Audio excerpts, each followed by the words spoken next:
The officers were satisfied. My manner had convinced them. I was singularly at ease. They sat, and while I answered cheerily, they chatted of familiar things. But ere long I felt myself getting pale and wished them gone. My head ached, and I fancied a ringing in my ears. But still they sat and still chatted. The ringing became more distinct. It continued and became more distinct, until at length I found that the noise was not within my ears. No doubt I now grew very pale. The sound increased, and what could I do? It was a low, dull, quick sound, much such a sound as a watch makes when enveloped in cotton. I gasped for breath, and yet the officers heard it not. I talked more quickly, more vehemently, but the noise steadily increased. I arose and argued about trifles, in a high key and with violent gesticulations.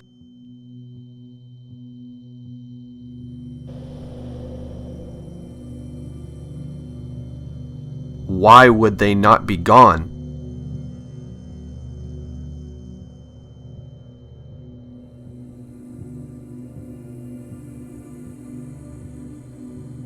The noise steadily increased.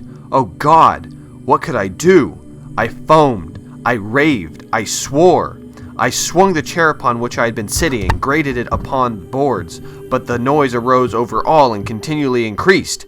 It grew louder, louder, louder, and still the men chatted pleasantly and smiled. Was it possible they heard not? Almighty God! No, no! They heard, they suspected, they knew. They were making a mockery of my horror. This I thought, and this I think, but anything was better than this agony. Anything was more tolerable than this derision. I could bear those hypocritical smiles no longer. I felt that I must scream or die. And now, again, hark! Louder, louder, louder, louder! Villains, I shrieked. Dissemble no more. I admit the deed. Tear up the planks. Here, here, it is the beating of his hideous heart.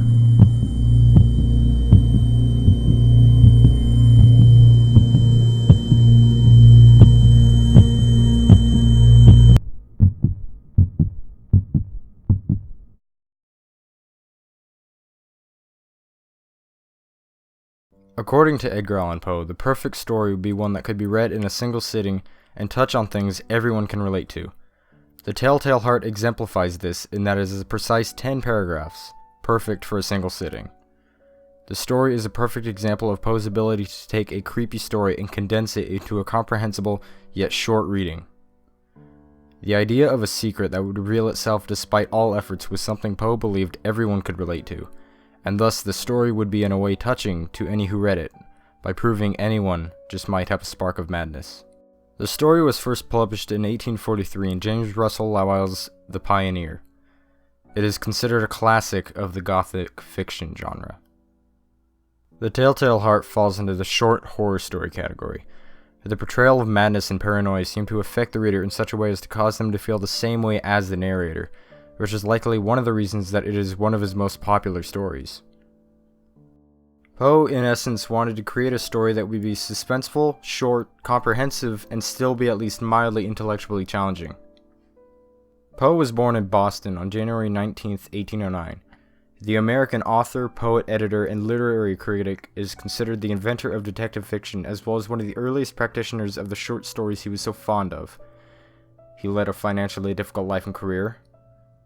In 1810, his father abandoned the family, and a year later his mother died.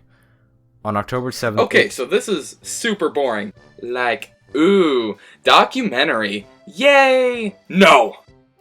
Okay, so this guy, Poe, married his 13-year-old cousin. Like, dude, you're creepy enough already. This does not help. On October 7th, 1849, Edgar Allan Poe died in Baltimore. It would seem strange that he died at the age of 40, but seeing that his death had been attributed to alcohol, brain constipation, cholera, congestion, drugs, heart disease, rabies, suicide, Definitely tuberculosis, and other You things, definitely said constipation, but it's legit. obvious that he was a little screwed up.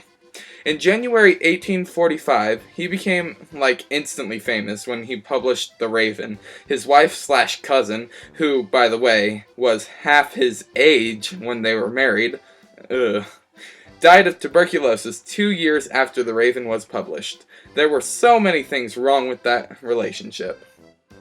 Now it's time for philosophical views. When it came to religion, Poe was really confusing. He was baptized when he was 3 and continued to go to church.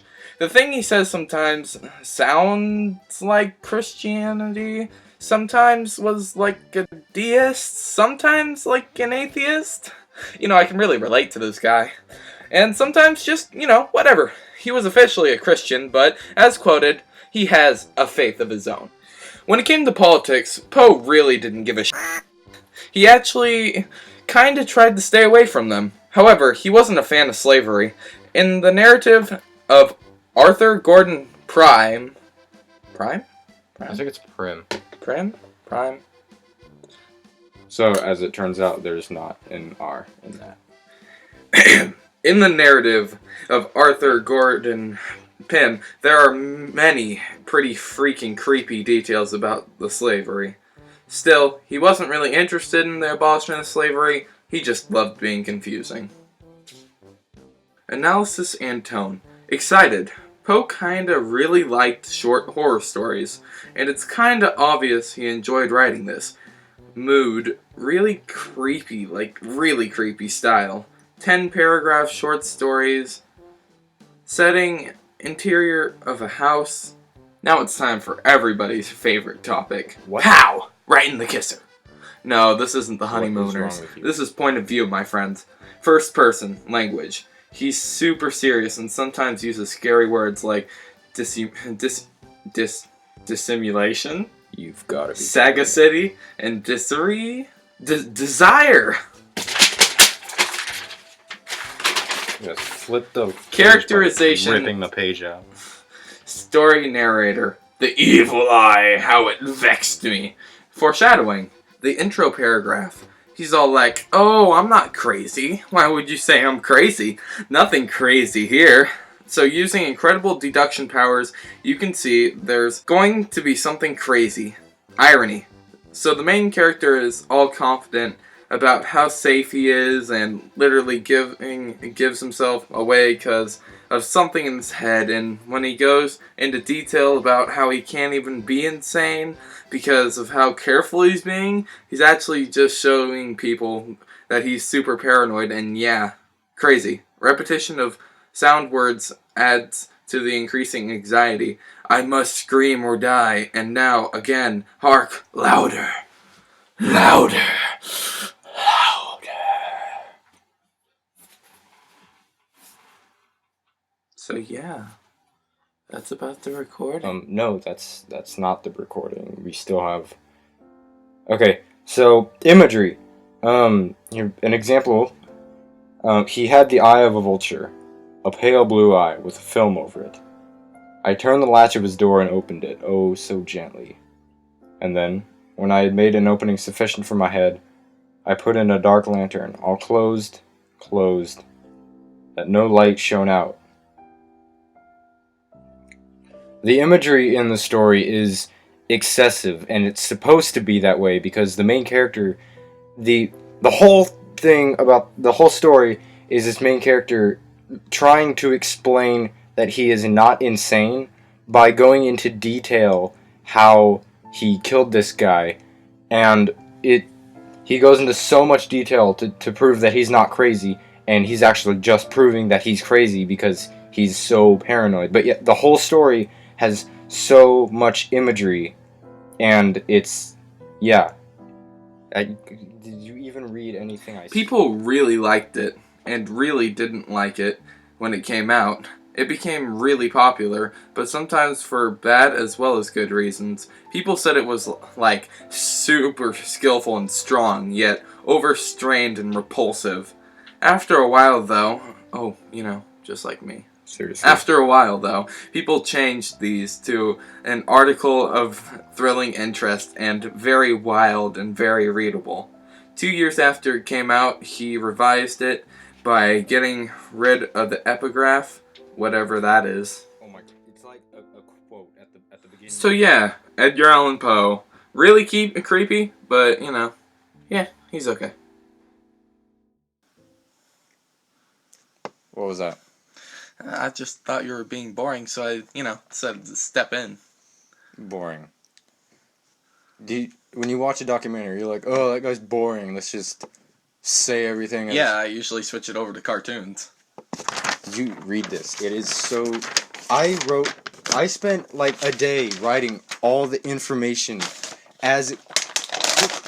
Script. Look at my script. Really? I had an amazing script. I had it so well. Like, this was professional. Should have saved this to a flash drive then.